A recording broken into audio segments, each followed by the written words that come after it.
it's okay. My body was doing its best to protect me, to keep me safe and keep me alive.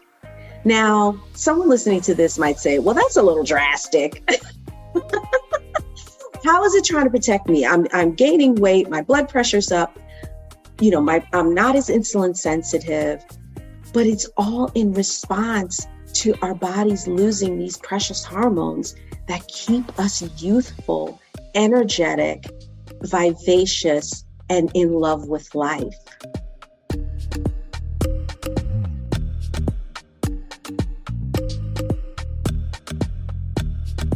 I'm your host, Kim Hines, and welcome to the Emotional Eats Podcast. I'm on a mission to show you that what you consume, not just the food, affects your entire life. Midlife is different. Let's dig into the real reasons why you eat when you're not hungry and why you're not feeling well. My guests and I are going to give you doable solutions and help you let go of perfectionism, food rules, and stress to make changes that will last a lifetime. If you're ready to ditch old school diet culture and nourish your entire life, this is the show for you. Welcome. In this episode, Dana Lawson, certified health coach and menopause expert, joins me to talk about all things menopause. Dana shares her own story, and I know many of you will resonate deeply with it, and I know I did. Not only does Dana discuss the physical changes that women go through in those menopausal transitions, but she dives deep into the emotional challenges that women face. We have a really honest and heartfelt conversation about how it really feels to go through those changes. She really educates us on what's really happening with our hormones, which reminds us that these changes are part of the process and we shouldn't feel shame or guilt. And she gives us really doable and practical tips to help you feel better while you're going through menopause. Dana also helps you be your own advocate if you would like to explore hormone replacement therapy, and she shares the new term for it. If you haven't started the perimenopausal process, you will still learn so much, and it will help better prepare you. Enjoy this episode and hop on social media to tell us what you think. Follow Dana at Align and Shine now.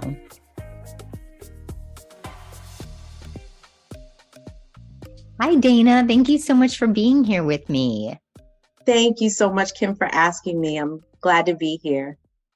I'm excited because menopause is something that at one point in time, we didn't talk about a lot in public. Sometimes even people's mothers didn't even talk about it. But I want to start first with you. When we have a passion to help people and we want people to feel better and we want to help them, sometimes that comes from our own story. So can you tell me a little bit more about you? What is your story and how did that lead you to coaching women? Sure, I'd be happy to. That is such a good question. And it's 100% true how we're driven to help others because of our own experience. And I was going through the menopausal transition in my early to mid 40s. I can remember some of the changes as early as 43, 44 years old. And it started with the emotions. I cried a lot. I was more sad. But certainly the emotion, mine came out in crying. I cried a lot. But I just blew it off. I didn't think about menopause at all. It wasn't until the symptoms began to increase. So then I started losing my sleep because of night sweats. And then I started having hot flashes during the day. And that was so difficult. That was at about age 45, 44, 45. And throwing the covers on and off all night long and not getting good sleep, but having to wake up early in the morning to start a work day at 8 a.m. was brutal. I still didn't think menopause. So it was just, okay, I'm just going through this. And when I asked people, I got a lot of mixed comments. So that made me very confused. Then it was to the point where my hot flashes were disturbing my natural flow in life. Like they were really a serious interruption in my life. My hot flashes were so intense at times that I couldn't even talk.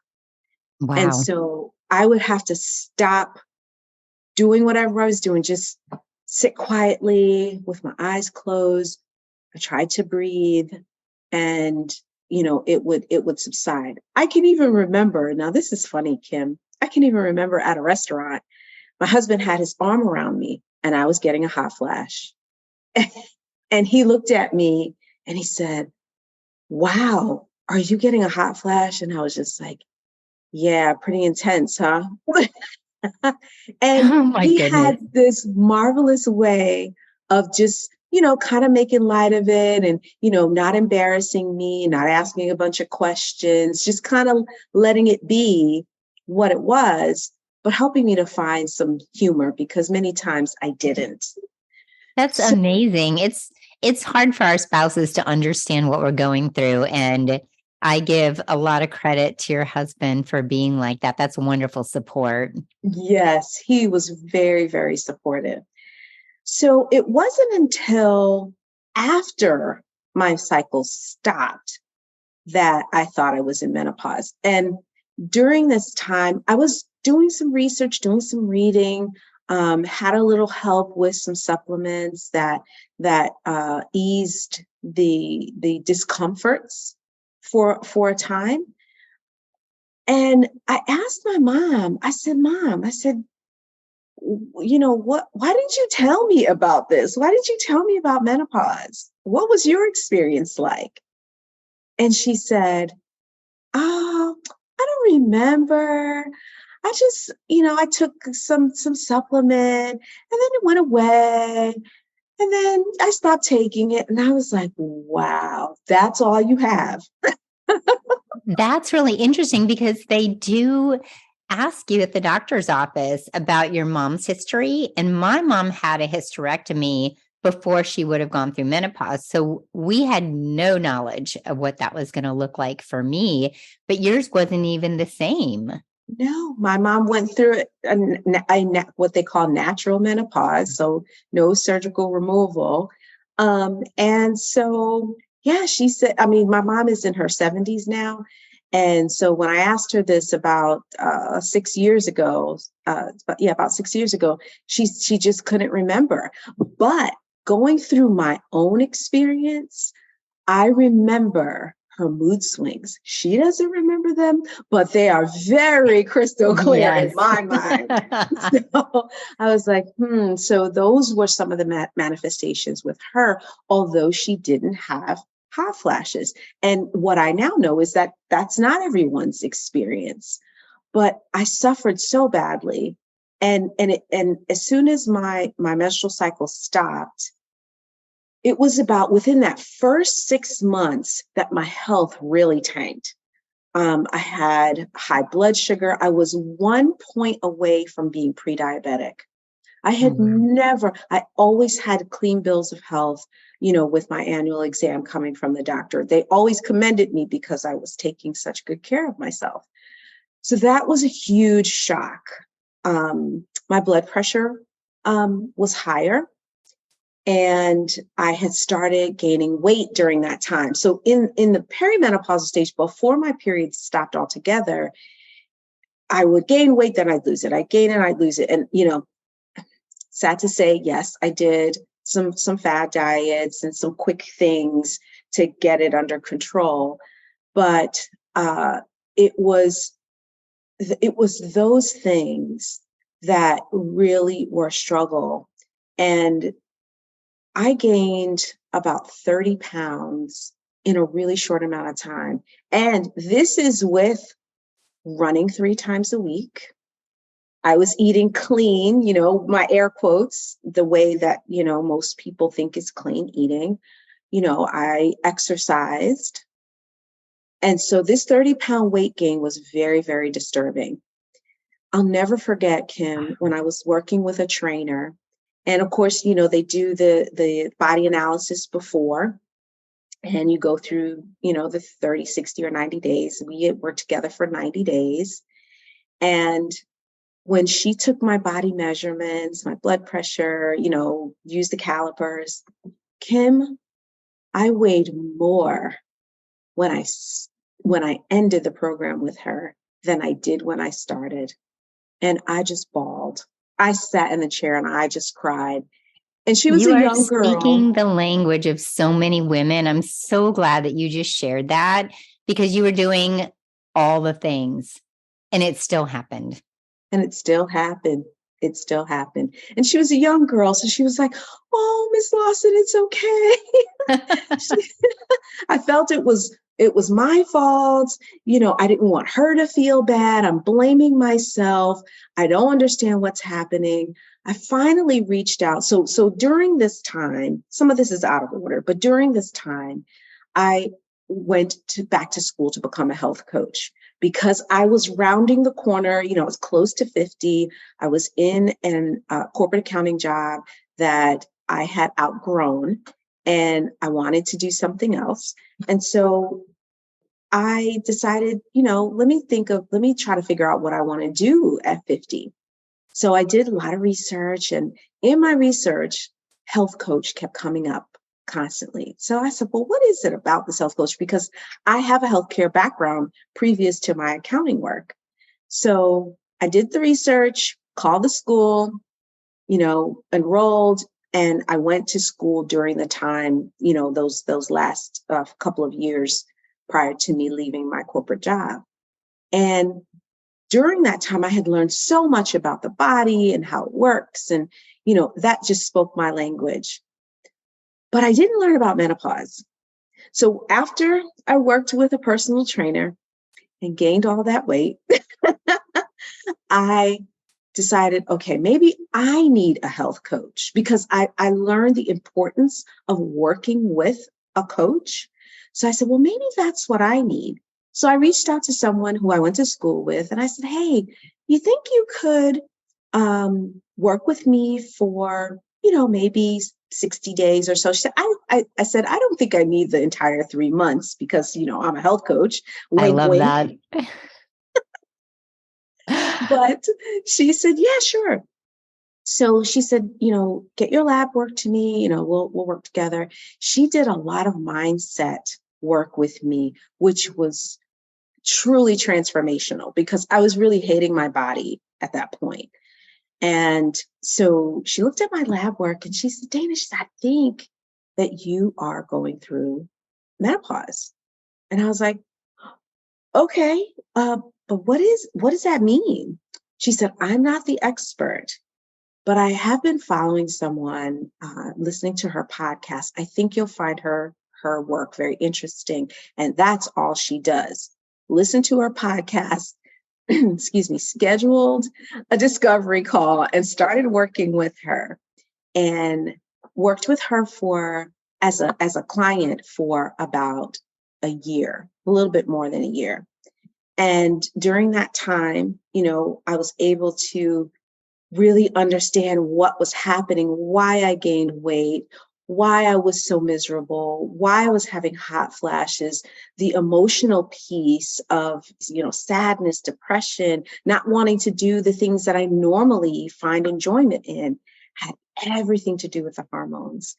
And so not only did she help me to, really get a hold of my health and understand my body better so that I can work with it, but she also became my hormone coach mentor. And so she helped me to do the work that I'm doing right now. And she was my mentor for about 2.5 years. And so now I've combined the health coaching aspect with the midlife menopausal transition to create this program and the work that I do with midlife women. And we all need it. You just dropped a lot of really good information. The first thing that I think is super important is a lot of women do not know that they're going through it. And we could really benefit from having some education before we turn 40. And some people are even earlier. Everyone's very different. But having that information in case your mom doesn't talk to you about it, in case your mom didn't go through it, in case you don't have someone as that example, because I was going through it and I had no idea the things that I was going through. I thought I was getting dumber because I was playing word find every day in my head. I could not find my vocabulary. I would be talking to people and I'm thinking, I'm kind of intelligent. Why can't I find a word today? And then it would happen every hour. I also felt like I thought there was something really wrong with me because I was so irritable. Everybody got on my nerves. Everything got on my nerves. And I'm thinking, I'm the glass half full girl. Why is this happening? Why am I so unhappy? And when I started to go through it, just like you, I really didn't know until after I stopped having my cycle. And which, by the way, someday we can talk about the benefits of menopause, and that is clearly a benefit. But the physical, Absolutely. the physical and the emotional changes that happen are so dramatic for some of us. And I'm very happy for those of you who are listening who did not go through everything kind of like, your mom didn't remember. It's probably, it's really blissful to not remember some of those things, but it was so impactful. Like you were telling your story, it was so impactful to me that I remember all those things. And what I'd love to do is, because I want to unpack this a little bit.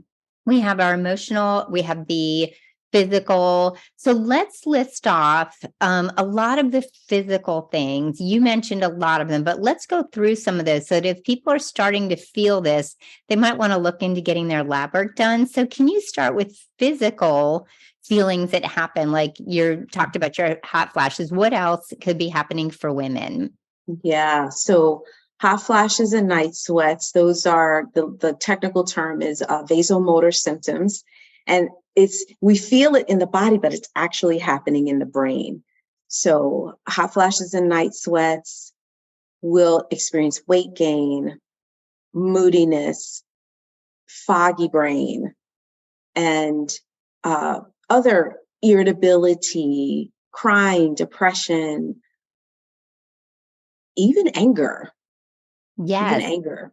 And people don't talk about the anxious thoughts either. And I found that I became so much more anxious during that time that I started to think that maybe I needed to take some other mental health issues in hand, not realizing that this was related directly to my hormones. So let's talk Yeah. about the emotional side too, before we get into a little deeper into what we can do for these things. Let's talk about, like you mentioned, body image and what are some of the things that women are feeling when they come to you and they talk to you. What are those heartfelt feelings that they're having? Oh yeah. Those that can be. It's hard to listen because I'm so newly past it. Those feelings are still pretty raw.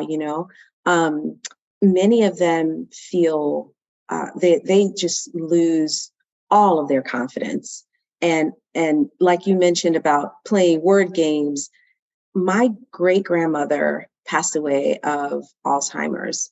And you couldn't tell me that I was not having the early onset of that because of the brain fog. And you can't remember names of people and places that you've known for years. It's so scary.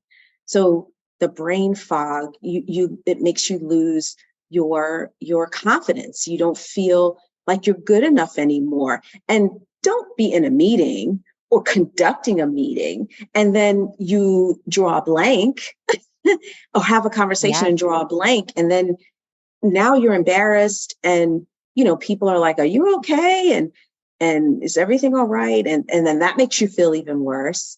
The body changes that come with it make you lose your confidence. I've had women tell me that they want to hide, that they don't want to come out. And that's part of the reason why they don't enjoy being around people anymore, because they don't like the way they look and they feel judged by everyone that's with them. Even their loved ones can sometimes be, they mean well, right, Kim? Yes. But sometimes those comments are hard to hear. Oh, you're putting on a little weight, huh?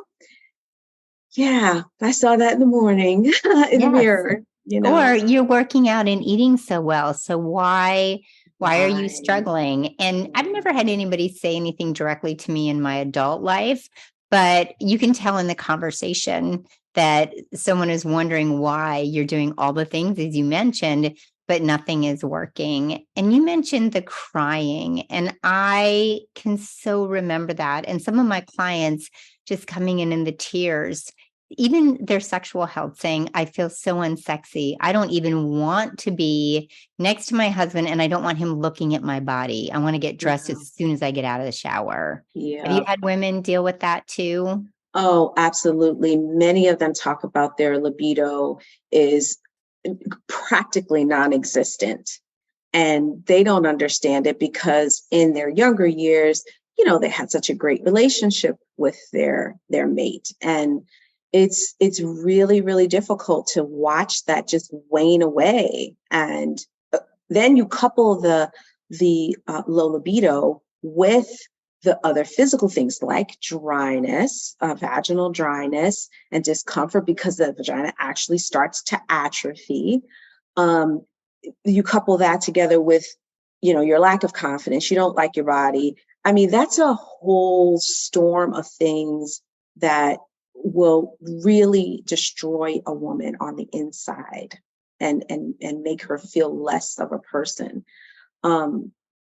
They don't get they don't want to do the things that they enjoy doing. I had a client tell me one time, I used to ride my bike with my grandson, and I don't even do that anymore. I enjoy hiking and going, walking and doing things, and I don't even want to do that anymore. I just want to lay in the bed, and I know that's not good for me. So then you have the guilt of experiencing these emotions along with because you don't have the desire to do them anymore and you don't understand. And I might digress just for one quick second because if you're experiencing some of these things, like the first indication is missed periods. And I didn't mention that earlier. If your periods start to be off, you'll have it's either longer in duration or it's shorter times between cycles. You go for months, then you have 3 in a row. It's heavy, it's light, it's just all over the place. That is a key indication that your hormone levels are fluctuating and not sleeping, the insomnia that comes along with it. Yes, we could do an entire podcast on the sleeping. And you know what I'd love for you to do before we get to that? I'd love for you to talk to us a little bit about what are the hormones doing? What's happening with these hormones for all of this to be going on? Because when we actually understand what's going on and we're not blaming ourselves, it makes it so much easier for us to move on to solutions. So what the heck is happening? What's increasing? What's decreasing? What's going all over the place? And I know it's different for everyone. Yes, yes. And I agree with you because that knowing is half the battle. It's that understanding that it's not your fault. I know it was really helpful for me. So initially, we talk a lot about estrogen and that's the primary sex hormone for women. But actually, the very first hormone that starts to go is progesterone. And we break the word down, pro meaning for, gest regarding gestation. So progesterone it helps to maintain life of a baby, right? So once, a sperm and egg unite, this is the progesterone that keeps that woman pregnant. So progesterone also protects the brain. It's that calming hormone. It helps us to get good sleep at night. It lowers anxiety. And so when we start to get those sleep disturbances in our mid to late 30s, it's because we're starting to lose progesterone. We start at age 35. That's young. Wow, that is really young. That would explain why when I went on it, I did sleep better. And if you know this, let me know. I hear that it also works with the GABA receptors when you take the progesterone. Absolutely. Absolutely. And that's why it protects the brain and helps the brain to stay calm and lowers anxiety. It That is absolutely works such with the GABA great receptors. information. So Yeah. progesterone's going down. We don't always think about that. We really look at estrogen and testosterone. So what's happening with estrogen then? Yeah. And those are the changes that we don't feel. Like if you stub your toe, you feel the pain. So you have to take care of that. But when these hormones start to fluctuate and decline, we don't necessarily feel it, or when we do, we don't recognize that's what it is. We confuse it with other things. So we talked about progesterone. So estrogen and it's estradiol that is the master regulator of the system. There's multiple um, estrogens in the body, but estradiol is the one that controls all the metabolism. It's not just a sex hormone for reproduction. So estradiol starts to do this thing where you're losing progesterone in your mid to late 30s. So by 40s ish, depending on the woman, estrogen is produced in the ovaries. And so the ovaries, they start to get older like the rest of us. And so the production and the quality of the eggs, the production of estradiol starts to decline, but not in a steady downward spiral. It fluctuates. It's almost like when you start a car, and if it hesitates, it's like, right? Yes. And that's exactly what the ovaries are doing, because the brain is saying it's time for us to start to ripen those eggs. We need estrogen for that to happen. And so the brain is telling the body to produce estrogen. That's the follicle stimulating hormone. And so that hormone is the trigger for estrogen to start being produced so it can ripen those eggs. But when we don't have enough of it and it fluctuates, then the ripening process doesn't happen very well, which affects the menstrual cycle. So it does a fluctuating. It's like up and down. So some months your body will rally itself and you'll produce enough estradiol to ovulate. And other months you won't have enough, so you don't ovulate. And so that's where it's perimenopause is the most difficult part for a woman because of those fluctuations. You don't know when you're going to have a period, if you're going to have a period, and what it's going to be like. And so it's really a crazy time for women. So that's the estradiol. It just goes up and down until finally it starts to decline, a steady decline, which is after menopause. That was a fantastic explanation, by the way. That was really amazing. And I like the analogy of the car.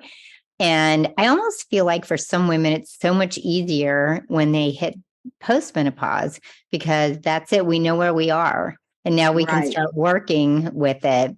So I'm curious, as women are going through these changes and they're going through the symptoms that are so uncomfortable, what are some of the diet, movement, or lifestyle things that you work on with them in order to at least help them feel more comfortable? Let's talk about the physical part of it before we get back to the emotional part. Yeah. And the lifestyle changes are the easiest and the fastest because that's like low hanging fruit, right? We all sometimes think of, well, what can I take? What's the supplement that I could use to get that quick result, right, Kim? Exactly. But it's the lifestyle things that we can do. Let's do those first, and then take a stair step approach. Do that first. Then maybe you can find in your lifestyle changes that there's a deficiency somewhere that you can take a supplement for, and then, go from there. So first, you must prioritize yourself, because the things that we did in our younger years, like staying up too late, partying too much, working too Yes, hard, we did. right? All of those things, they now come back on us. We had the hormones to support it back then. So that's why you could go to sleep late and wake up early and feel refreshed and bouncy and, everything's working great. Your brain is on fire. You grab your cup of coffee and your cute little dress and you're out the door, right? But it just doesn't work like that. So it's really important to really slow down because your body is actually telling you to slow down. And if you don't listen, then, we can really do more harm to ourselves than good. So slow it down. First of all, take some time for yourself. Enjoy longer walks, slower pace. Do the things that create a sense of well-being and calm for yourself, because progesterone is dropping. You're going to be more anxious. You're not going to sleep well. So rest more, listen to your body, and just slow down. That'd be the first lifestyle thing. Second, change your diet. And what I mean when I say change your diet is not everything you're doing is wrong. If they're following you, Kim, and they're listening to you, then they're already pretty dialed in when it comes to food. But there's just a few tweaks that we have to remember when it comes to eating in midlife. Because estradiol controls our metabolism, it regulates our metabolism. We don't utilize energy in the form of glucose the way we did when we were younger. So we've got to modify our carbohydrate intake because now the body is in fat storage. It's in fat storage mode. Yes, so true. So just modifying the types of carbs that we eat, the amount of carbs that we eat, and when we eat them will make a big difference. We also need to make sure that we are having adequate protein. Our food is rich in nutrients, plenty of green leafy vegetables, colorful berries and fruit. Eat the rainbow. I know it's a common saying, but it's really true. So diversify your diet with all those colorful fruits and vegetables, lean protein, and good carbohydrates, the carbohydrates that your body can work with a whole lot better. So all the refined sugars and carbs and starches, not so good anymore. Our body's not as forgiving. It's really interesting how that is very, very true. And as we get older, though, what's really interesting is we are able to change those habits and our taste buds and our microbiome. And we think that because we've been eating the same way for 30 years that we can't change, but it's amazing when you have the purpose now. And the purpose is not just to feel good through menopause. We are now on the track of longevity and aging well and feeling good. Yes, feeling really good. We just want to have energy. We just want to have that energy. I'm so thankful that you brought up the blood sugar issue because in episode 2, I had a diabetes coach on, and that was one of the things that we talked about is the fact that we are so much more, we aren't as insulin sensitive when our hormones are changing the way they are through menopause. That's and right. We don't always make that connection. We just feel like we're getting heavier because we are, doing something wrong. We're eating all these things. It's not wrong. It's just we are different now and we have changed. And I so appreciate that you brought that up. So what I'd love to talk about too is the body image. And we can come back to some of these other things that we can do to help people, because I will be asking you that before we finish anyway. But I really, for the listeners who are just feeling crushed, they're feeling invisible, they're feeling crushed, they're feeling that their body is defining them right now. And all of a sudden they're this, older, I have had a client, this broke my heart, who said, I feel disgusting. I feel gross. There was a time when I Oh, felt sexy, and I don't think I'll ever feel that again.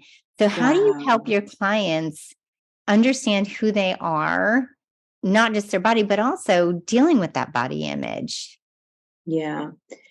You know, I lean into what I had to do to make myself feel better because it was hard. I can't really say anything more about it. It was just really hard. Um, there was a point where, I wasn't fitting into really much of my clothing at all. And Me too. yeah, that was really hard.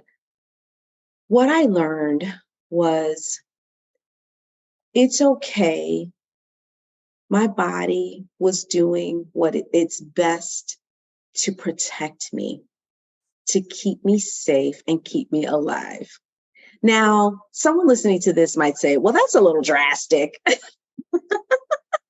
How is it trying to protect me? I'm gaining weight, my blood pressure's up, I'm not as insulin sensitive, but it's all in response to our bodies losing these precious hormones that keep us youthful, energetic, vivacious, and in love with life. So the body is in response to that. It's like, okay, so you're losing your estrogen, so we have to protect her. So we have to go into fat storage mode because fat tissue produces a form of estrogen. And so that extra weight that we might be carrying in perimenopause and in menopause is because of that. That is one of the reasons why your body is trying to protect you. You don't have enough estrogen being produced in the ovaries, so it's like, well, we've got to store fat, so then we'll get something. It's not the best form of estrogen. It's not the desired form of estrogen, not estradiol, estrone, but it's something, and the body is trying to protect us. So if we can think about it in those terms and be a little gentler, a little kinder, and think to ourselves, okay, I might not like what I'm feeling. I might not like what I look like right now, but what is my body trying to tell me? What does my body really need from me in this moment?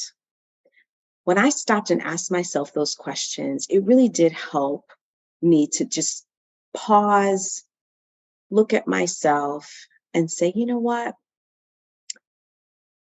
Let me put the physical piece of it. Let me just put it aside. I'm not trying to hide it, but let me just in my thoughts, let me put that aside for the moment and work on regaining my confidence and feeling good. If I can feel good and energetic, if I can stop taking naps during the day, which I haven't, but you know what I'm saying? Like, if Yes. I could just feel better, then eventually I will also look better. And confidence looks good on everybody as a whole and everyone's body. Don't you agree? I love that. Confidence looks good on everybody. And you said something really powerful about if I can just set this part aside and get to feeling better, that is a great shift that we can make. And I think that what's really hard for people going through it is there's a giving up stage because you're like, well, I can't control it. I've been doing all the things, and now my body is still expanding around my midsection, out of my control. Why should I even bother? And I see more women until they get help. They're maybe having that extra glass of wine. They are indulging a little bit more. And there's an emotional eating component. They're very emotional about it. And they're just kind of, like, well, I need to feel better in some way.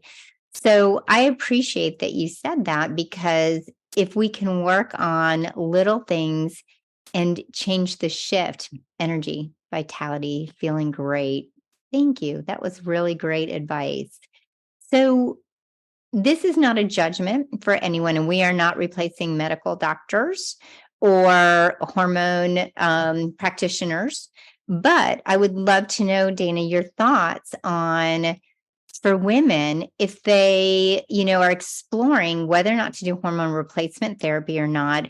Maybe just what are some of the questions they can ask themselves? What are the experiences you've come across? Do you have any pros and cons? And again, we don't judge as coaches. We don't judge. We're there to support. So I only bring it up because I know so many people have questions about it. Oh, sure. I had questions, and some of the studies that were done, particularly the Women's Health Initiative study back in 2002, scared the bejeebies out of everyone. The physicians, the patients, I mean, the whole world. But I'd like to take something good from that study. At least somebody was studying it. Yes, exactly. So because of some of the flaws in the study, we're so much better equipped now to really give a fresh look at menopause hormone therapy. They used to call it HRT, now they're calling it MHT, menopause hormone therapy. And so it's because the idea behind the name change was that we're not really replacing, because we can't replace to the levels of a younger woman, but we're just using that as a therapy to help improve the woman's health and also the uncomfortable symptoms. So replacement comes in a lot of different forms, and I encourage everyone to do an unbiased research on it, because things have changed. One thing that hasn't changed is that estrogen itself does not cause cancer. There are a lot of lifestyle and other contributing factors to that coming up in a woman's life. However, some good questions to ask is, okay, why am I afraid of it? Is it because of rumors that I've heard? Do I really know the whole story? And if not, then it's really important to do your research. And I don't necessarily mean Google, because you will get a lot of, and okay, like we that. all use it. We all use it. I mean, that's where I started. But don't let that be the start and the end for you. Speak to an expert about it. It may be your physician. It may be a mid-level practitioner. It may be the pharmacist at your compounding pharmacy. So be open and expand on where you get your information, but make sure the person is well versed in hormones before you make a decision, pro or con. So find out the truth first. Then your next question would be whether your practitioner will support you in it. Because ladies, you can start it, and if it's not going well for you, you can stop. As simple as that. You can try something else. And when it comes to HRT, it's not like you taking an aspirin or some other medication over the counter and it goes away. There's a lot of other things that play, and our bodies are whole and complete, and we have to approach it that way. So in order for any modality to really work, you've got to have those other pieces dialed in, or be in the process of dialing in your eating. Make sure you're getting your sleep, you're getting your movement, you're managing your stress. And then anything that you decide to add to that to improve your health and vitality in the menopausal transition is going to work better. So make sure you have all those components dialed in, but ask your doctor, I was reading up on it. I'm working with a health coach. I'm working with a menopause coach, and I'm interested in XYZ. What are your thoughts on it? Have you dealt with people with hormonal therapy? What are your thoughts on it? And go down that list and see what their thoughts are, if you're aligned, because you are to partner with your practitioner. They're to work with you. So if they say, oh no, that's not for you, or that's not something that I would recommend, or blow you off, your symptoms are not real, you just need to do this, right, Kim? It's never you just need to. There's a whole, there are a lot of other things that go into taking care of a woman in midlife. So get your practitioner, get a pulse on how your practitioner feels on it. And also, I think it's important, as coaches, we're learning to dial into our intuition and to really listen to our bodies. I say that for all women. If something's not right with it, then maybe you should pause and maybe you should wait. Maybe it's not the right time. Maybe you don't have enough information. Maybe you're not secure in your decision. It should be your decision. It should be well thought out, well researched, and well supported by you, your family, your friends, your doctor. And that would really go a long way in helping you to find just the right way to help your body. So good, because we really put aside our own intuition. We put aside our own gut sometimes. And then the other side of it, and I appreciate you mentioning the conversations with your doctor and hormone specialist, anyone you can get a hold of, is this health advocacy that we really need to advocate for ourselves. Because I started in a GP, general practitioner, and had to keep moving until I found people who knew more and more and more about it.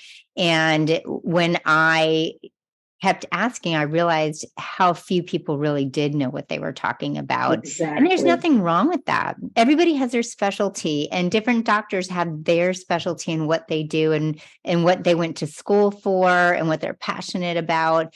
So when you find that person that can help you find, if you choose to do it, it's also a process, because the first go round is not always the right mixture and the right levels. And your body has to take time to absorb that in too, and kind of find out where it needs to be. So Yes. it's a process. It's a patient process. Yeah. Dana, I appreciate everything you've said today. You have brought so much learning today, and I've learned. I've been working with this for a while, and there are things that you brought today that are so valuable. I want to thank you for that. And I think that there is room to do a part 2 on this, because we could talk about it all day. So for now, though, my audience knows that I really feel that they need to nourish their entire lives, like you have been talking about, hitting it from all sides. For someone who's just kind of starting this process, wondering where to go, what are 3 tips? And they could be things you've already mentioned or new things that you would send our listeners off with to get going in this process, to understand where they are right now or to feel better. Yeah, thank you. And I really appreciate being here too. Thank you for having me. One thing that I think is really important for women to do, if you're just starting out and you're in this menopausal space and you're experiencing the changes, you don't really like it, is to really do a shift with the way you think about midlife. Your life is not over. This is not the worst thing in the world to happen to you. There's so many good things about it. But if you're in the throes of symptoms, you may not be able to see that right now. So if you could just take a moment to just step back and really dial into yourself and be more compassionate. I know you talk about that a lot, Kim. It's so important to be compassionate. Try to avoid looking at yourself as something you did wrong, or, this body. Oh, I hate this body. Understand your body is adapting to change, just like you are trying to wrap your mind around this change. So give yourself kindness, patience, grace, and compassion. That's one of the first things. Secondly, If you don't like the way you feel and you don't like the way you look, you can change that. It's a gradual process, though. This is not a sprint. This is a marathon. So be in it for the long haul. Don't look for the quickest, easiest, fastest way to get from point A to point B. Because if you do that, you're going to miss out on all the wonderful learnings that you have an opportunity to have in this stage of life. It's hard to experience, but there's a lot of learning that happens during that time. So don't be in a rush to get rid of these problems. Go enjoy the journey. Enjoy the journey.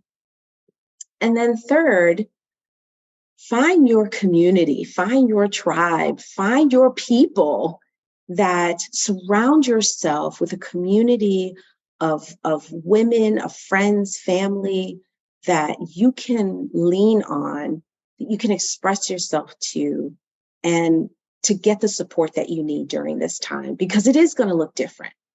And so find whoever that is, and it could be more than one person.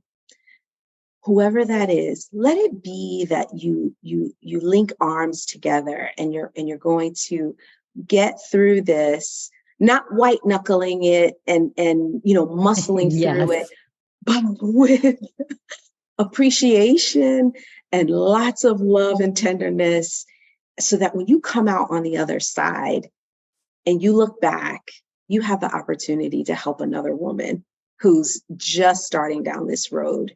And I think that's the beautiful thing when you find your community, is that you can be a source of encouragement, you can get encouraged, and then you can reach back and help that other woman.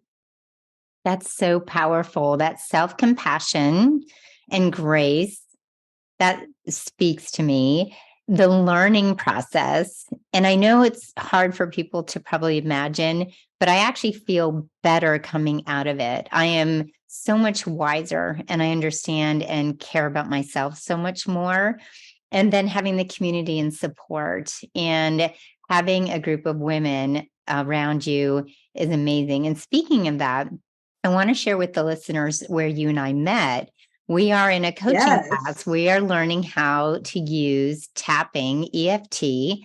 In fact, episode 6, Jason Winters, our coach for tapping. So go back and listen to that. And I have actually been with Dana in her group while she's been tapping, and it's a powerful. Dana is so good at in helping with those emotional sides to menopause. So I wanted to highlight that with you, because that's one of your specialties now. And it's amazing how you work with people using it. So speaking of finding you, how can everyone find you? Because you're such a gift, and I want to share you with everyone. Thank you. So you can find me on Instagram, and my handle is @AlignAndShineNow. Facebook is the same. You can find me at @AlignAndShineNow. My website is alignandshinenow.com, which is also a way that you can communicate with me. There's a link in my Instagram bio. It takes you to a link tree that has a link to my website. If you want to schedule some time that we can talk about what you need, how I can support you during this time. And I have a group class. I have one-on-one.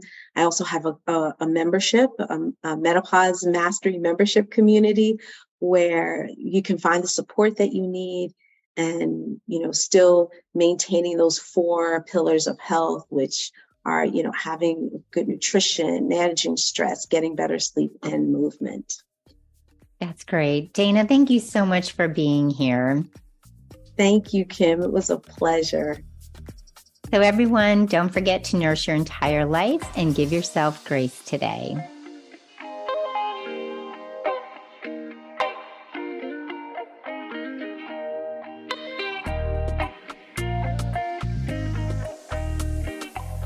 I really appreciate you being here. If you resonated with this podcast, it would mean a lot to me if you'd be willing to follow or subscribe to the Emotional Eats podcast. Then you'll never miss an episode. Just go to the Emotional Eats show page on Apple, Spotify, or wherever you listen to podcasts, and tap the plus sign in the upper right-hand corner and click on it. While you're there, if you'd be willing to give me a 5-star rating and review, I would be so grateful. If you'd like to take a screenshot and share it on Instagram, just tag me at Kim Hines Health. I would love to hear your thoughts and let me know how I can support you. You can always DM me on Instagram, again, at Kim Hines Health. And just remember to nourish your life and give yourself grace today.